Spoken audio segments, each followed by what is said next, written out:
হয়, মই বৰ্তমান উপস্থিত আছো 2 নং ধুপুৰী লোকসভা সমষ্টিৰ 7 নম্বৰ গৌৰীপুৰ বিধানসভা সমষ্টিৰ 44 নম্বৰ ভোট কেন্দ্ৰত আৰু 44 নম্বৰ ভোট কেন্দ্ৰৰ দৃশ্য মই মোৰ সহযোগীক অনুৰোধ জনাইছো দেখুৱাবলৈ।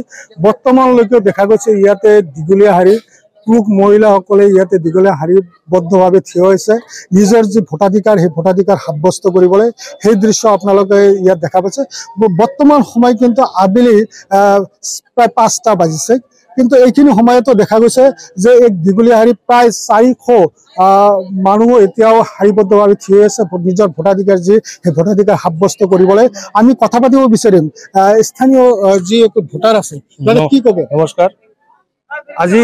আজি যেহেতু আমি এমপি ভোটাৰসকলে ইয়াত থিয় হৈ আছো 2 নম্বৰ ধুবুৰী এমপি সমষ্টিৰ আৰু 44 নম্বৰ বিধানসভা সমষ্টি গৌৰীপুৰ বিধানসভা সমষ্টিত আমি সকলো ৰাইজে ভোট সাব্যস্ত কৰিবৰ কাৰণে ইয়াত উপস্থিত হৈছো। কিন্তু বৰ দুখৰ বিষয় যে পৰিতাপৰ বিষয় ইয়াত লেহেম গতিত চলি আছে। হয়তো পলিং অফিচাৰসকলে লেহেমীয়া কৰি আছে।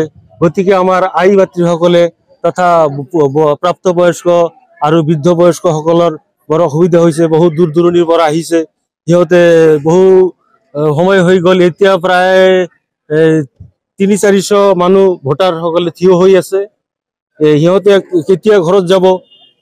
ৰাতি হৈ গ'ল, সময় পাৰ হৈ গ'ল। কিমান সময়ৰ পৰা আপোনালোকে ইয়াতে থিয় আছে? ইয়াত মোটামুটি 3-4 ঘণ্টাৰ পৰা থিয় হৈ আছে। 1 ইঞ্চি মান নেউগুৱাই। কি এনেকুৱা হোৱাৰ কাৰণটো কি? কাৰণটো আমি বুজি পাইছো যে লেহেমীয়া গতিত হৈ আছে। প্ৰেচিডিং অফিচাৰসকলে বা পলিং অফিচাৰসকলে কাম ঠিকমতে কৰা নাই। এনেদৰে যদি লেহেমীয়া গতিত চলি থাকে আপোনালোকৰ ভোট প্ৰদান প্ৰক্ৰিয়া যি সেয়া কেতিয়া সমাপ্ত বুলি ভাবে? সেইটো আইডিয়া হয় যেনেকৈ চলি আছে 9 বাজিব ৰাতি। হয়, এটা কি বিচাৰে আপোনালোকে?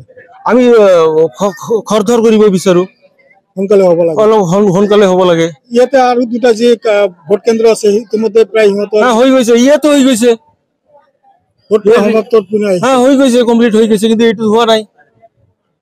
হয়, ধন্যবাদ থাকিল। হয়, এয়া আচলতে যি ভোটাৰ সেই ভোটাৰে আচলতে নিজৰ ক্ষোভ প্ৰকাশ কৰিছে। ইহঁতে আচলতে যি দৰে খৰখেদীয়াকৈ ভোট প্ৰদান কাৰ্যসূচী হ'ব লাগিছিলে সেয়া কিন্তু হৈ উঠা নাই, যাৰ কাৰণে কিন্তু এনেদৰে দীঘলীয়া শাৰী আমি বৰ্তমানো লক্ষ্য কৰিছো।